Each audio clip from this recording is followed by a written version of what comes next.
নমস্কার। আজকে আমরা মাঙ্গলিক দোষ সম্বন্ধে জানব। প্র্যাকটিক্যাল অ্যানালিসিস করছি।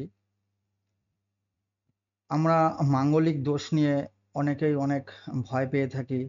অনেকের মনের মধ্যেই অনেক কিছু চিন্তাভাবনা চলতে থাকে যে মাঙ্গলিক দোষ জানি কি হবে, কি করলে মাঙ্গলিক দোষ কাটবে, এই বিষয় সম্বন্ধে। তা মাঙ্গলিক চ্যাপ্টারটা অনেকটাই বড়। এটা কখনোই একটা পার্টে কি দুটো পার্টে কমপ্লিট করা সম্ভব নয়। তাই ছোট ছোট পার্ট করে আপনাদের বোঝানোর চেষ্টা করছি। দেখুন, রাশিচক্রে কিছু বিশেষ পজিশনে, মানে 12টা রাশি 12টা ভাব আমরা সকলেই জানি।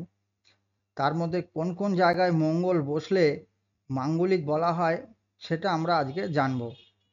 আর হচ্ছে মঙ্গলকেই মঙ্গলের অবস্থান ভিত্তিতেই মাঙ্গলিক কেন বলা হয়। অ্যাকচুয়াল মঙ্গল হচ্ছে অগ্নিকারক গ্রহ। মঙ্গলের মধ্যে অ্যাগ্রেশন আছে, রাগ জেদ আছে, হঠকারী সিদ্ধান্ত নেওয়ার ক্ষমতা আছে, চোট আঘাত অ্যাক্সিডেন্ট দেওয়ারও ক্ষমতা মঙ্গলের মধ্যে কিন্তু ভরপুর। তাই মঙ্গলকেই এই মাঙ্গলিক দোষের জন্য বেছে নেওয়া হয়েছে। একটা হচ্ছে প্রধান কারণ। আর মঙ্গল, এইবার মঙ্গলের মধ্যে যখন এই ধরনের ব্যাড এফেক্ট দেওয়ার ক্ষমতা আছে, তাহলে মঙ্গল কোন কোন জায়গায় বসলে আমরা মাঙ্গলিক ধরি, ছেলে কিংবা মেয়ের চার্টে। এটা মনে করুন একটা চার্ট। দেখুন এখানে এই যে লাল কালি দিয়ে 1 2 এইভাবে 12টা ভাব চিহ্নিত করা রয়েছে। এইবারে দেখুন লগ্নে ম লেখা রয়েছে, ম মানে শর্টে মঙ্গল করা আছে। এবারে লগ্নে যদি মঙ্গল বসে, তাহলে লগ্ন মানে আমি নিজে, লগ্ন থেকে আমার নিজের বিচার করা হয়। তাহলে আমার নিজের মধ্যেই এই ধরনের অ্যাগ্রেশন থাকবে, এই ধরনের রাগ জেদ হঠকারী সিদ্ধান্ত নেওয়ার ক্ষমতা থাকবে। আমি রাগের বশে আমি যা কিছু করে বসতে পারি। সেই জন্য লগ্নে যদি মঙ্গল বসে তাহলে মাঙ্গলিক ধরা হয়েছে। দ্বিতীয় থেকে বাক্যের বিচার করা হয়। দ্বিতীয় যদি মঙ্গল বসে তাহলে আমার বাক্যের মধ্যে সেই প্রভাব ফুটে উঠবে। আমার বাক্যের মধ্যেই অ্যাগ্রেশন দেখা যাবে। আমি চিন্তা ভাবনা করে অন্যের সাথে কথা বলবো না।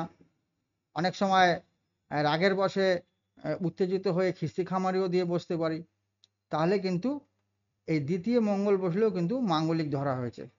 এবারে দেখুন চতুর্থে, চতুর্থে যদি মঙ্গল বসে, চতুর্থ থেকে কি বিচার করা হয়? সুখ, যে কোনো প্রকারের সুখ, আমার গৃহ সুখ, বাড়ি সুখ, মাতৃ সুখ, অ্যাটলিস্ট গৃহের বিচার আমরা চতুর্থ ভাব থেকে করি।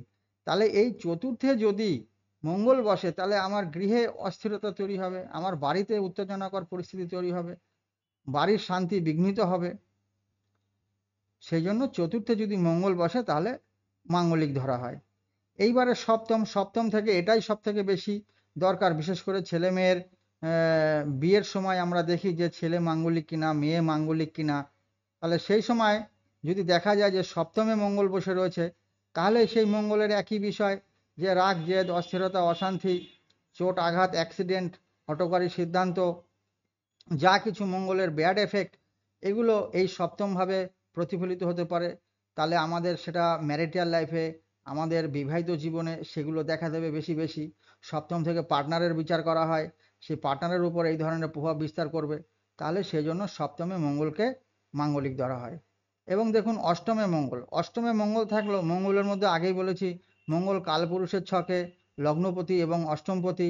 সেই মঙ্গল যখন অষ্টমে বসবে তাহলে মঙ্গলের মধ্যে এই ক্ষমতা আরও বেশি বেশি হয়ে যাবে, যে চোট আঘাত অ্যাক্সিডেন্ট দেওয়ার। হঠাৎ দৈব দুর্বিপাক, কোনো জায়গায় কিছু নেই, অ্যাক্সিডেন্ট ঘটে গেল। এই ধরনের যাবতীয় সমস্যাগুলো যদি অষ্টমে মঙ্গল বসে থাকে তাহলে কিন্তু দিয়ে থাকে। আর দেখুন দ্বাদশে মঙ্গল, দ্বাদশ থেকে কি বিচার করা হয়? পরিবর্তন, শয্যা সুখের বিচার করা হয়। তাহলে আমাদের ম্যারিটাল লাইফে যদি পঞ্চমে মঙ্গল বসে তাহলে আমাদের শয্যা সুখের বিঘ্নিত ঘটবে, শয্যা সুখের হানি হবে।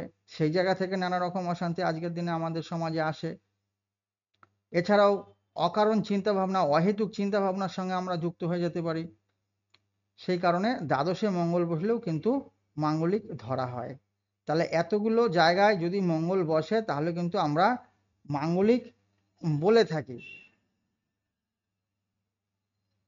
এই মাঙ্গলিক সম্বন্ধে আরও পার্ট আনছি, আপনারা ফলো করবেন। আজকের ভিডিওতে এই পর্যন্তই। নমস্কার।